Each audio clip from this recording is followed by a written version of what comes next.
Hello guys, welcome to my channel for future teachers. आज हमारा topic है Flanders interactions analysis.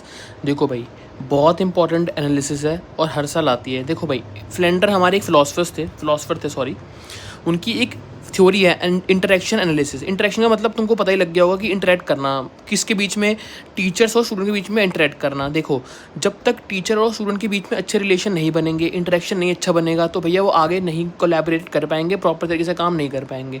Student को teacher की बात माननी है और टीचर को स्टूडेंट के हिसाब से ही चलना पड़ेगा, क्योंकि आजकल के जो बच्चे हैं वो नहीं सुनते टीचर की, वो अपनी ही चलाएंगे। बट आपका फ़र्ज़ बनता है उनके सुनने के साथ साथ में अपने भी कंसेप्ट क्लियर करवाओ। तो ये बोलता है ये फ्लैंडर्स, और ये चीज़ पहले ही पैदा हो चुकी थी।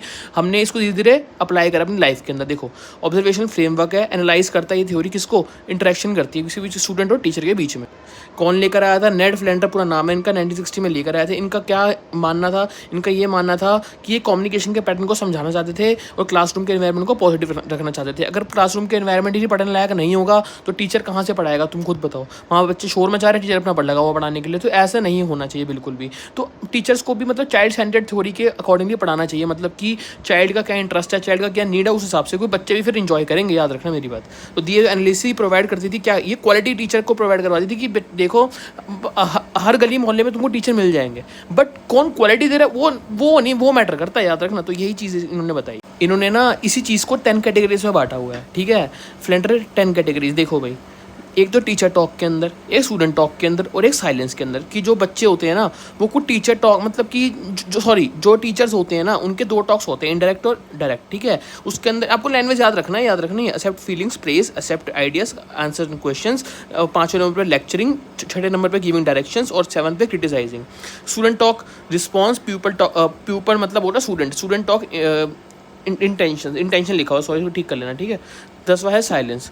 अब ये जो कुछ चीज़ें थी, ये हम फ्लेंडर ने कैटेगरीज बांट रखी थी, 10 टोटल। देखो 10 हैं।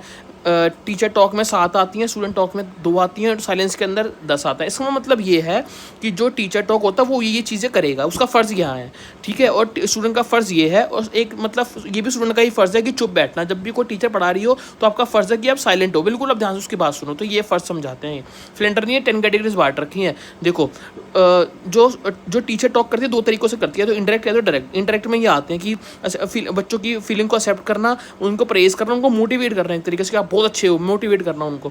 उनके फिर आइडियाज़ को एक्सेप्ट करना कि अगर वो गलत भी हो तो फिर भी आइडियाज़ को एक्सेप्ट करो उनके। क्वेश्चन आंसर को वो आस्क क्वेश्चन, फिर उनसे क्वेश्चन पूछो। लेक्चर देना उनको डायरेक्शन दिखाना, क्रिटिसाइज करना, ठीक है।